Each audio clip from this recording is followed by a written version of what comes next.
지난 시간에 이어서 토머스 쿤의 이야기 계속 해볼게요. 과학 분야 하나가 막 태어났을 때 그 혼란 속에서 어떻게 질서를 잡고 어른이 되어가는지 그 과정을 한번 들여다보죠. 여러분, 과학이라고 하면 어떤 이미지가 떠오르세요? 뭔가 정답을 향해서 쭉 순탄하게 달려가는 그런 모습? 그쵸? 근데 사실은요, 대부분의 과학 분야의 시작은 그야말로 아수라장이었습니다. 정해진 길 같은 건 없고 탐험가들이 저마다 자기만의 지도를 그리던 그런 시대였던 거죠. 자, 그럼 본격적으로 한번 들어가 볼까요? 과학자들이 이게 우리 분야의 기본 규칙이야 하고 합의하기 전, 그러니까 쿤이 말하는 패러다임 이전 시기 말이에요. 이 혼돈의 시대는 대체 어떤 모습이었을까요? 뉴턴이 등장하기 전에 광학, 그러니까 빛을 연구하던 시절을 한번 떠올려 보죠. 그때는요, 빛이 뭐냐에 대한 통일된 생각이 아예 없었어요.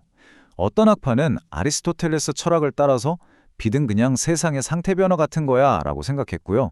또 다른 학파는 아니야, 빛은 눈에 안 보이는 아주 작은 알갱이들이 날아오는 거야 라고 주장했죠. 보세요, 시작부터 이렇게 생각이 다르니 당연히 연구 방향도 완전히 딴판일 수밖에 없었겠죠. 그러면 이렇게 뒤죽박죽인 패러다임 이전의 과학이 실제 연구 현장에서는 어떤 특징을 보였을까요? 아주 좋은 예시가 있습니다. 바로 18세기 전기학 연구예요. 이걸로 한번 구체적으로 들여다보겠습니다. 자, 한번 상상해 보세요. 18세기 전기학 연구실이에요. 어떤 사람은 막 마찰을 일으켜서 종이 조각이 달라붙는 거, 그 끌어당기는 힘에만 꽂혀 있어요. 이게 전기의 전부야! 하면서요. 근데 바로 옆 연구실에서는 무슨 소리, 서로 밀어내는 힘, 이 반발력이야말로 진짜 핵심이지! 라고 소리치고 있죠. 심지어 어떤 사람은 전기를 무슨 눈에 보이지 않는 액체가 흐르는 거라고 설명하려고 했어요. 다들 똑같이 전기를 보고 있는데 뭐랄까, 보고 싶은 것만 보고 있었던 거죠. 출발선부터가 다 달랐던 겁니다. 연구하는 방식도 당연히 달랐습니다. 길잡이가 되어줄 공통된 이론, 그러니까 패러다임이 없잖아요. 그러니 초기 과학자들은 그냥 닥치는 대로 사실을 수집했어요. 이게 중요한 건지 아닌지, 관련이 있는지 없는지, 일단 눈에 보이면 다 주워 담고 보는 식이었죠. 나중에 다 큰 과학이 정해진 틀 안에서 딱딱 퍼즐 조각을 맞추는 거랑은 정말 차원이 다른 모습이었어요. 이렇게 마구잡이로 모으다 보니 어떤 문제가 생겼을까요? 당시 기록들을 보면 이게 아주 적나라하게 드러나요. 예를 들면 자석의 원리에 대해서 엄청나게 깊이 있는 분석을 막 해놓고 바로 그 옆에다가는 자석에 마늘을 문지르면 자력이 없어진다 같은, 지금 보면 말도 안 되는 미신을 아주 진지하게 적어놨다는 거죠. 중요한 거랑 쓸데없는 게 막 뒤죽박죽 섞여 있으니 도대체 뭐가 뭔지 큰 그림을 보기가 정말 힘들었겠죠? 자, 그럼 이 아수라장에서 과학은 어떻게 빠져나올 수 있었을까요? 바로 수많은 경쟁자들 사이에서 어떤 이론 하나가 쟤 좀 괜찮은데? 하면서 서서히 두각을 나타내기 시작하면서부터입니다. 바로 여기서 우리 이야기의 주인공 패러다임이 드디어 등판합니다. 근데 여기서 진짜 중요한 게 있어요. 패러다임이라는 게 처음부터 막 나는 완벽해 하면서 나타나는 게 절대 아니라는 거예요. 모든 걸 다 설명해 주지도 못해요. 하지만 다른 경쟁 이론들보다 훨씬 가능성 있어 보이고 연구자들한테 이 길로 가면 뭔가 나오겠다 하는 확신을 주기 때문에 선택받는 겁니다. 이게 어떤 식으로 진행되냐면요. 일단 가능성 있는 새로운 이론이 딱 나타나잖아요. 그러면 여기저기 흩어져 있던 다른 학파 연구자들이 하면서 슬슬 그쪽으로 모여들어요. 사람이 모이면 힘이 생기죠. 그렇게 점점 세력을 불려나가다가 결국에는 그 분야 전체의 새로운 기준, 바로 패러다임이 되는 겁니다. 눈덩이가 굴러가면서 커지는 것처럼요. 이거에 딱 맞는 예시가 바로 벤저민 프랭클린의 전기 이론입니다.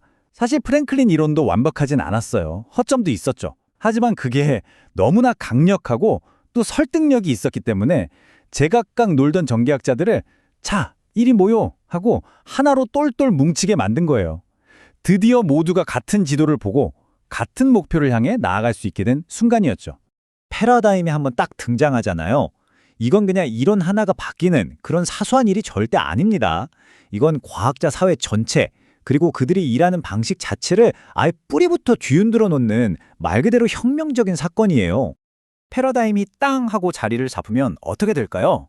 경쟁하던 학파들 싹 정리됩니다. 사실상 하나만 남는 거죠. 우리 분야의 근본은 이거냐, 저거냐 하면서 싸우던 그 지긋지긋한 논쟁이 드디어 끝나는 거예요. 이제 모든 연구는 이 하나의 단단한 기반 위에서 시작됩니다. 그러니까 이제 과학자들은 더 이상 연구할 때마다 자, 전기가 뭘까? 이런 근본적인 질문부터 다시 시작할 필요가 없는 거예요. 그건 그냥 당연한 거가 된 거죠. 그 대신 패러다임이라는 지도 위에서 훨씬 더 세밀하고 더 깊숙한 문제들, 그런 디테일한 퍼즐을 푸는 데 집중할 수 있게 됩니다. 근데 여기서 진짜 재미있는 변화가 하나 생겨요. 바로 과학자들이 글 쓰는 방식, 소통하는 방식이 완전히 바뀐다는 겁니다.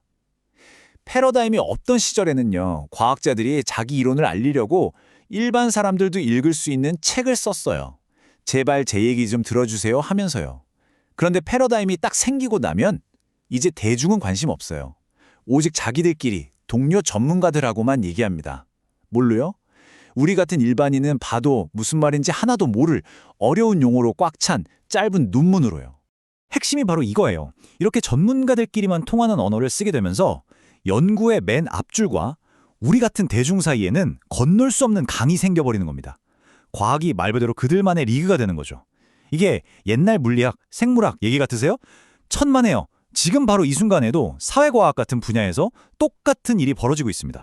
아니 자유롭게 막 토론하다가 갑자기 하나의 의견으로 통일된다니 이거 좀 폭력적으로 들릴 수도 있잖아.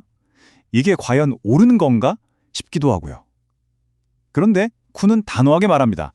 이게 바로 과학이 진보하기 위한 어쩔 수 없는 그리고 꼭 필요한 과정이라고요.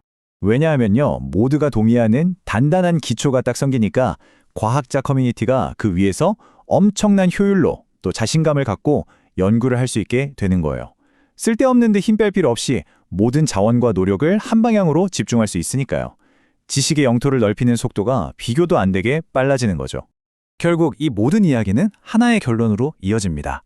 그 아수라장 같던 혼돈에서 질서를 세우는 것, 바로 이 패러다임의 역할이 우리가 알고 있는 현대 과학의 그 눈부시게 빠르고 마치 계단처럼 차곡차곡 쌓아 올라가는 듯한 진보를 만들어낸 진짜 힘이라는 겁니다. 하지만 여기서 마지막으로 이런 질문을 우리 스스로에게 던져봐야 합니다. 효율적인 진보라는 목표를 위해서 단 하나의 길을 선택했을 때 혹시 우리는 그 길 옆에 있었을지도 모를 다른 수많은 가능성들을, 다른 아름다운 풍경들을 영원히 보지 못하게 된 건 아닐까요? 한 번쯤 깊이 생각해 볼 문제인 것 같습니다.